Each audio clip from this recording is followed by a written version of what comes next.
नमस्कार, मैं सतीश सिंह। आज एक ऐसे टॉपिक पर हम लोग बात करेंगे जो हमारे लिए बहुत इम्पोर्टेंट होता है।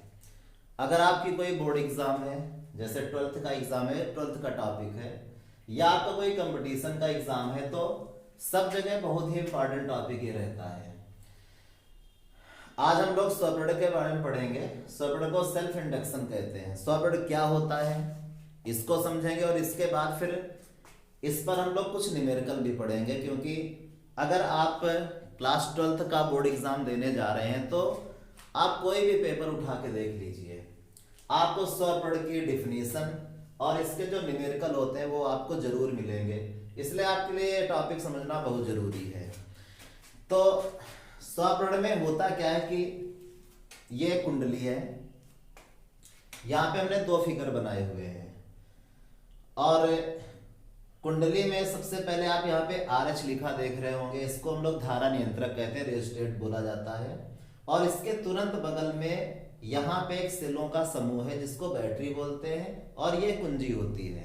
कुंजी का काम आप जानते ही हैं कि कुंजी को अगर हम यहाँ पे दबा देंगे तो इस कुंडली में धारा बहना शुरू हो जाएगी, और अगर ये कुंजी उठ जाएगी यानी दोनों तारों का कनेक्शन अगर कट जाएगा तो इस कुंडली में धारा का प्रवाह रुक जाएगा।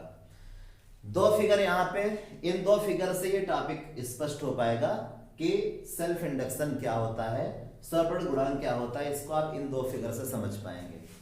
देखिए, सबसे पहले हम ये समझते हैं कि जैसे हम कुंजी को यहाँ पे दबाएंगे, यहाँ पे धारा इस कुंडली पे बहना शुरू हो जाएगी। लेकिन हमें करना यह है कि ये इस बैटरी से जो निकलने वाली मुख्य धारा है, इस मुख्य धारा को बढ़ाते चले जाना है। जब हम इस धारा को बढ़ाते चले जाएंगे तो आपको मालूम है, धारा आप बढ़ा रहे हैं, इसका मतलब आप धारा के मान में परिवर्तन कर रहे हैं। और अगर आप धारा को घटा रहे हैं तो इसका मतलब होता है कि आप धारा के मान में परिवर्तन कर रहे हैं। यानी बढ़ाना भी परिवर्तन है और घटाना भी क्या है, परिवर्तन है। धारा के बढ़ाने और घटाने से क्या होता है कि कुंडली के चुंबकीय फ्लक्स में परिवर्तन शुरू हो जाता है। और जब कुंडली के चुंबकीय फ्लक्स में परिवर्तन शुरू होता है तो इसमें एक ऐसी धारा उत्पन्न हो जाती है जो हम धारा यहाँ पे बढ़ा रहे होते हैं, इस धारा के बढ़ने का वो विरोध करती है। और ऐसी धारा को हम लोग प्रेरित धारा कहते हैं। लेंज नाम के वैज्ञानिक ने बताया था कि ऐसी धारा क्या होती है, प्रेरित धारा होती है। यानी प्रेरित धारा एक ऐसी धारा होती है जो उस कर्ण का विरोध करती है जिसके कारण वह स्वयं उत्पन्न होती है। लेंज की बात है। इसी तरीके से इस फिगर में भी आप देख लीजिए, यहाँ पे हम धारा को बढ़ा रहे थे तो प्रेरित धारा इसके बढ़ने का विरोध कर रही थी। यहां पे हम धारा को, जो मुख्य धारा है, उसको घटाएंगे तो प्रेरित धारा क्या करेगी, उसके घटने का विरोध करेगी। यानी वो इसको घटने नहीं देगी, घटने का विरोध करेगी। और आप फिगर में देख रहे होंगे कि प्रेरित धारा की दिशा यहाँ पे बदल रही है। यानी जब धारा, मुख्य धारा बढ़ रही थी तो प्रेरित धारा को इसके बढ़ने का विरोध करना था। धारा, प्रेरित धारा की दिशा ऐसी थी। और जैसे क्या हुआ कि प्रेरित मुख्य धारा को यहाँ पे हम घटाने लगे तो प्रेरित धारा अब इसके घटने का विरोध करेगी, इसलिए उसे अपनी दिशा को बदलना होगा।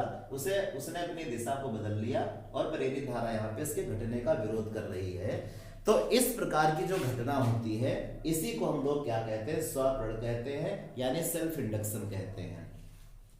तो सेल्फ इंडक्शन क्या हुआ, विद्युत चुंबकीय प्रेरण की एक ऐसी घटना होती है जिसमें जब हम मुख्य धारा के मान में परिवर्तन करते हैं तो एक प्रेरित धारा उत्पन्न हो जाती है। और इसी प्रकार की घटना को हम क्या कहते हैं, स्वप्रेरण कहते हैं। स्वप्रेरण समझने के बाद अब हम लोग स्वप्रेरण गुणांक समझ लेते हैं, क्योंकि जो हमारे न्यूमेरिकल होते हैं या जो डिफिनीशन होती है वो स्वप्रेरण की नहीं आती है, वो स्वप्रेरण गुणांक की डिफिनीशन हरदम आती है। न्यूमेरिकल जो होते हैं स्वप्रेरण गुणांक पे ही होते हैं। स्वप्रेरण गुणांक क्या होता है, मान लेते हैं कि इस कुंडली में ये जो फेरे बने हुए हैं इनकी संख्या हम n मानते हैं। माना इस कुंडली में n फेरे हैं और एक फेरे का जो चुंबकीय फ्लक्स है, एक फेरे से जो बद्ध चुंबकीय फ्लक्स है वो हम मानते हैं कि फाई है। एक फेरे से बद्ध चुंबकीय फ्लक्स को हम फाई मान लेते हैं।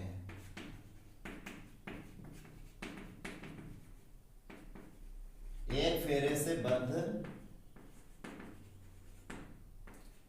चुंबकीय फ्लक्स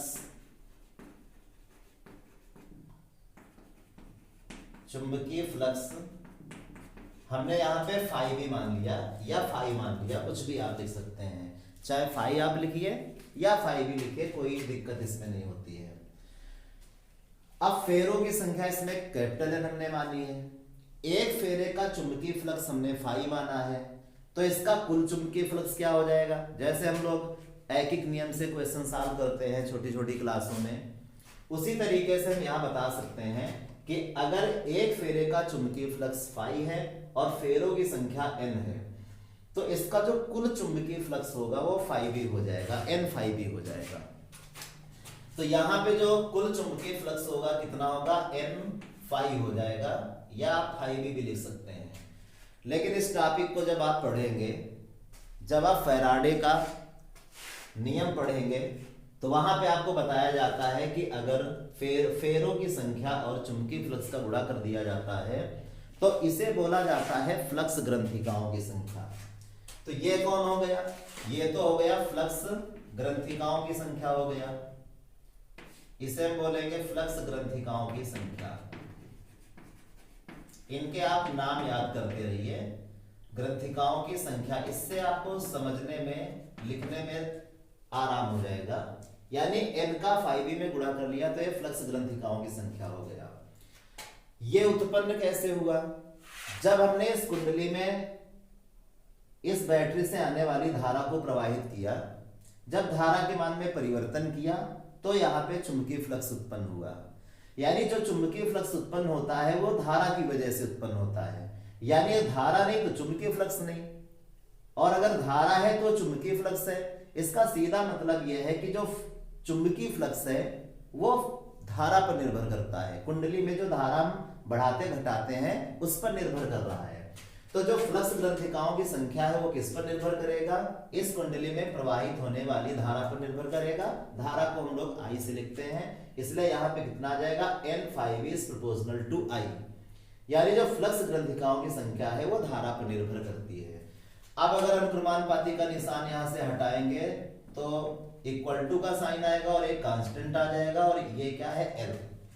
इस L को ही हम लोग क्या कहते हैं, स्वप्रेरण गुणांक कहते हैं, जहां L स्वप्रेरण गुणांक है, यही स्वप्रेरण गुणांक है, कोएफिशिएंट ऑफ सेल्फ इंडक्शन इसको बोलते हैं, स्वप्रेरण गुणांक। ये कौन है, L, और इसी को हमें पढ़ना था।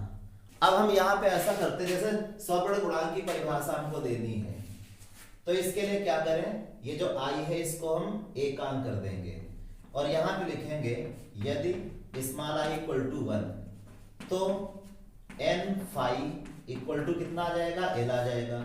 इस प्रकार से हम स्वप्रेरण गुणांक को यहाँ पे परिभाषित कर सकते हैं। इसकी क्या परिभाषा बनेगी, देखिए सबसे पहले हमको इसको बोलना है, ये क्या है, I का मतलब धारा, धारा कहाँ प्रवाहित हो रही है, कुंडली में, तो हमने कुंडली में प्रवाहित होने वाली धारा को एक कर दिया है। एक का मतलब क्या होता है, एकांक।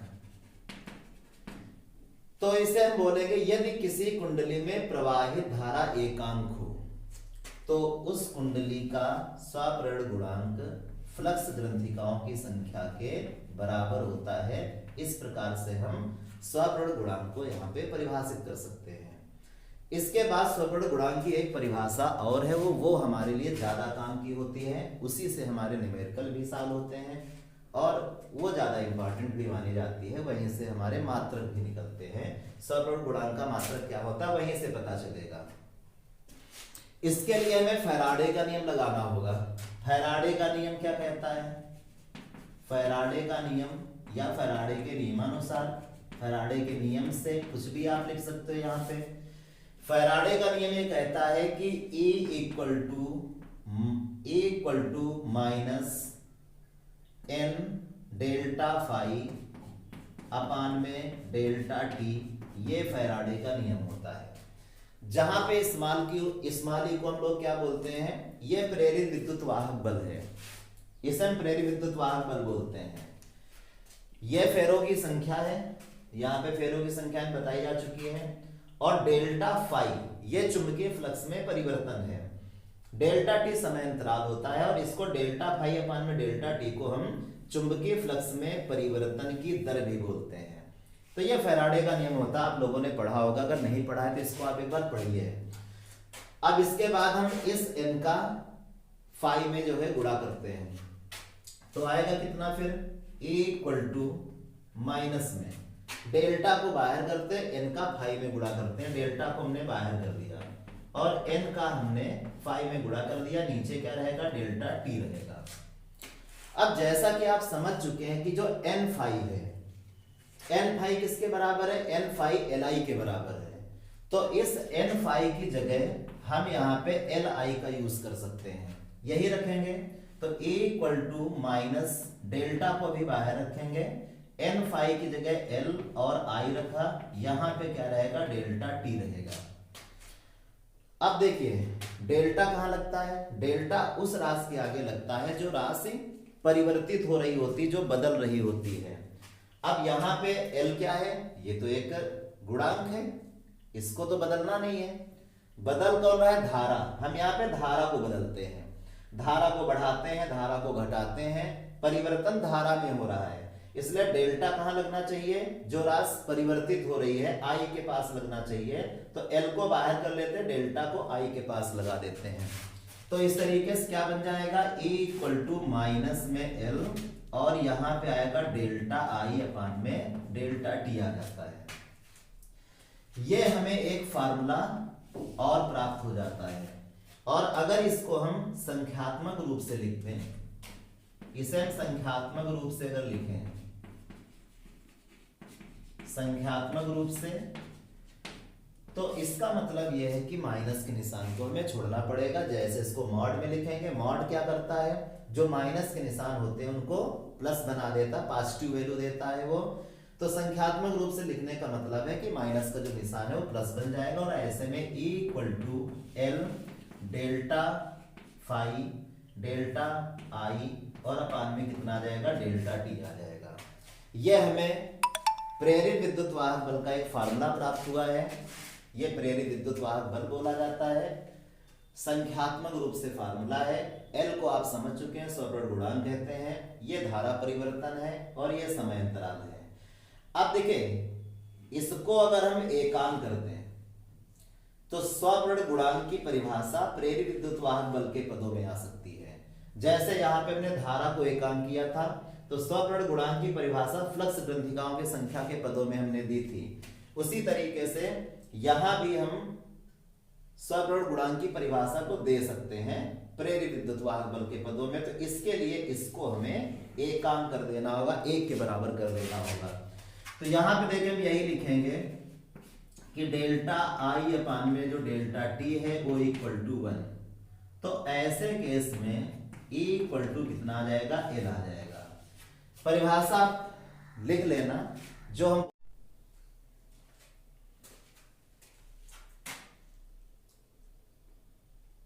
E इक्वल टू L यहां पे आया है। तो इस तरीके से हम यहां परिभाषा कैसे देंगे, यदि किसी कुंडली में धारा परिवर्तन की दर एकांक हो, जैसा कि इसके पहले क्या लिखा गया है यहाँ पे कि डेल्टा आई अपान में जो डेल्टा टी है उसको हमने क्या कर दिया है, एकांक कर दिया गया है। तो E इक्वल टू कितना आता है, L आता है। बस हमें यही बोलना है, डेल्टा आई अपान में डेल्टा टी, डेल्टा आई क्या है, धारा परिवर्तन की दर है, डेल्टा आई धारा परिवर्तन की दर है और ये कौन है, ये समय अंतराल है। तो जब किसी राशि में हम समय अंतराल से या समय से भाग करते हैं, समय परिवर्तन से भाग करते हैं, तो वहां पे हमें दर शब्द का यूज करना होता है। तो ये धारा परिवर्तन है, समय से भाग कर दिया तो ये धारा परिवर्तन की दर हो गया, यानी धारा परिवर्तन की दर हमने एकांक कर दी। तो यदि किसी कुंडली में, ये जो कुंडली यहां बनी हुई है, यदि किसी कुंडली में धारा परिवर्तन की दर एकांक हो तो उस कुंडली का स्वप्रण गुणांक विद्युत वाहक बल के संख्यात्मक मान के बराबर होता है। यह हम परिभाषा इस तरीके से, स्वप्रण गुणांक की परिभाषा ये विद्युत वाहक बल के पदों में है। इसके पहले जो परिभाषा दी गई थी वो किसके पदों में थी? वो फ्लक्स ग्रंथिकाओं की संख्या के पदों में थी। तो ये परिभाषा आपके लिए ज्यादा काम की है। और आपको ये भी याद रखना है कि जो स्वप्रभुगांक होता है इसका मात्रक क्या होता है? एल का मात्रक। ये एग्जाम में बहुत ज्यादा आता है। तो एल का जो मात्रक होता है वो हेनरी होता है। ये आप याद रखेंगे, इसको एस से भी डिनोट किया जाता है। स्वप्रभुगांक का मात्रक हेनरी होता है। इसकी विमा आप निकाल सकते हो। विमा निकालना कठिन बात नहीं है, वो आप निकाल सकते हो।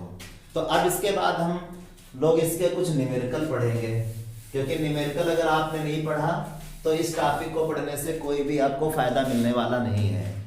क्योंकि जब बोर्ड एग्जाम होगा तो उसमें डिफिनीशन के साथ में न्यूमेरिकल आएगा या केवल न्यूमेरिकल आएगा। तो डिफिनीशन पढ़ने का कोई फायदा नहीं हमें मिलने वाला है अगर हम इसका न्यूमेरिकल नहीं पढ़ेंगे। तो इसके न्यूमेरिकल आपको तैयार करने होंगे। बहुत इजी न्यूमेरिकल है। जैसे पहला न्यूमेरिकल हम आज आपको कराने जा रहे हैं कि किसी कुंडली में 0.1 सेकंड में धारा 0 से बढ़कर 5 एम्पियर हो जाती है।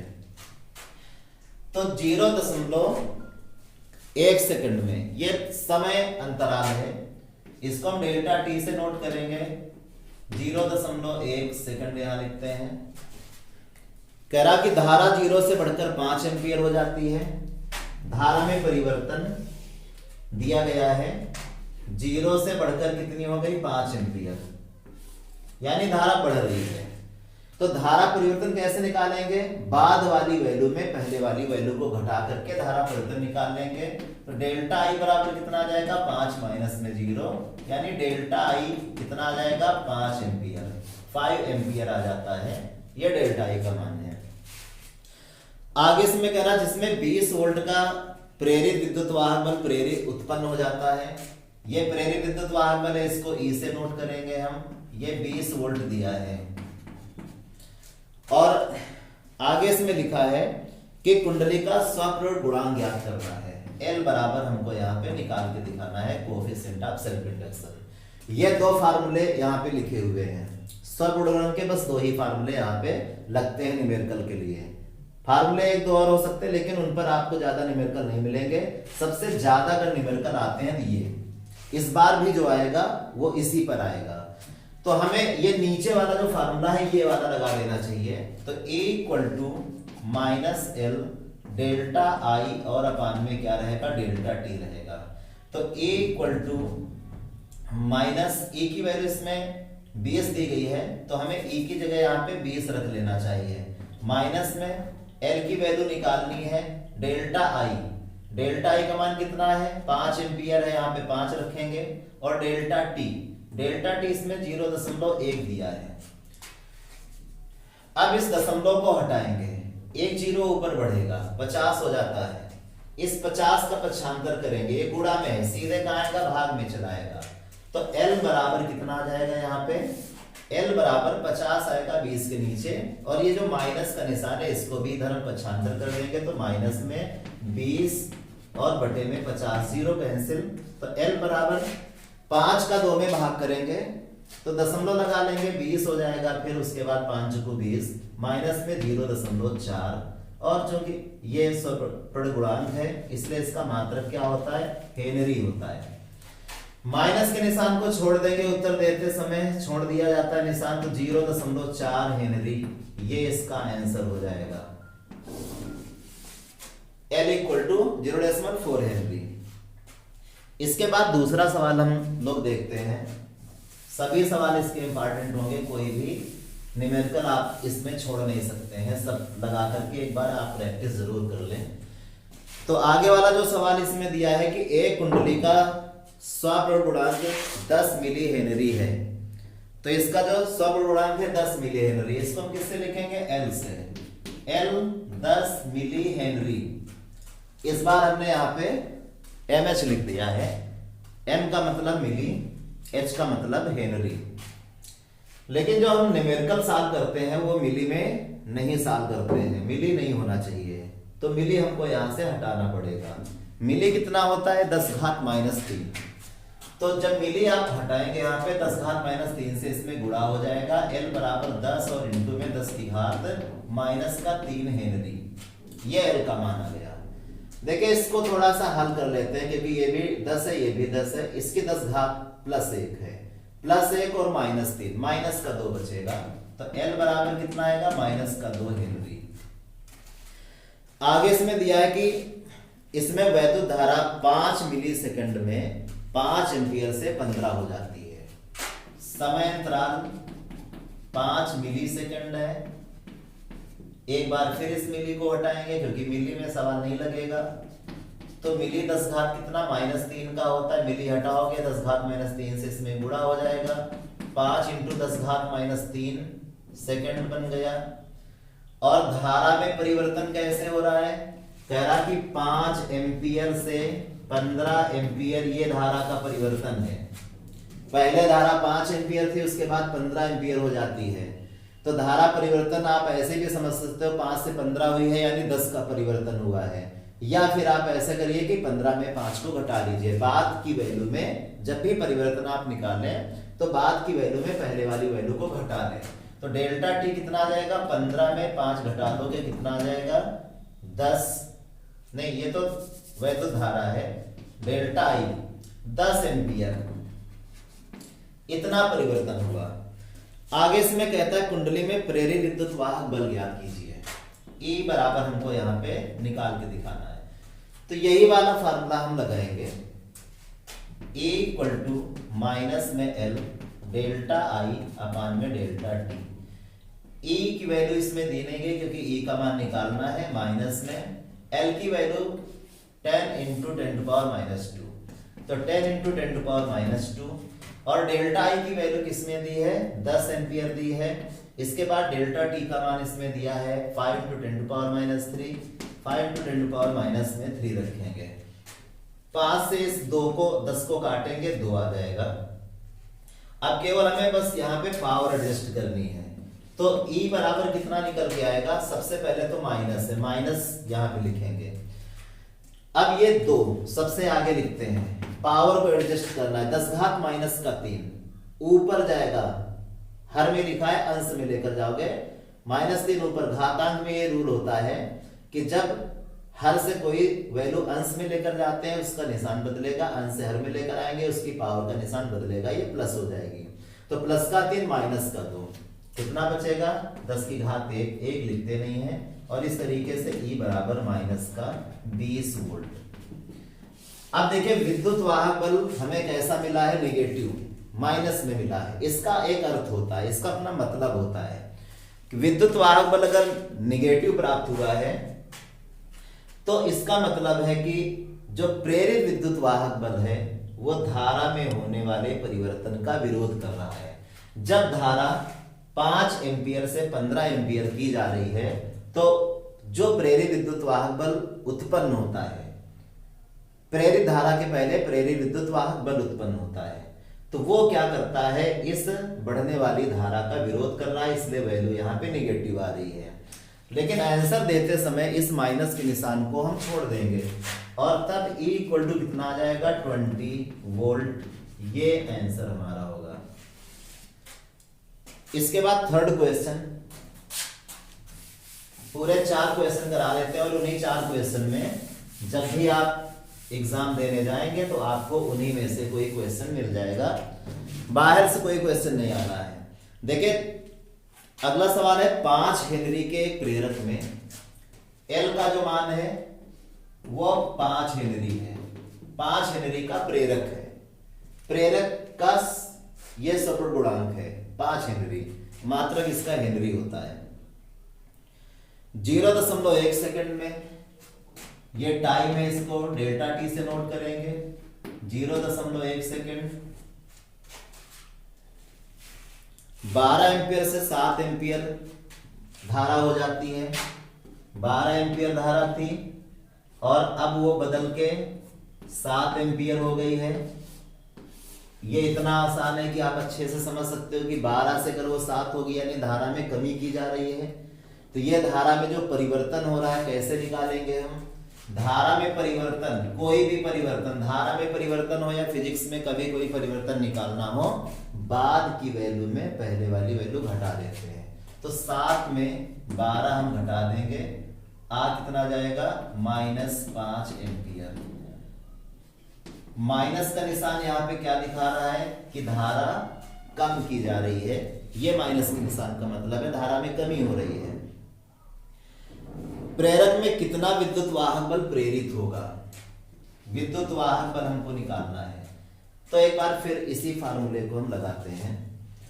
E = माइनस में L डेल्टा I अपान में डेल्टा T।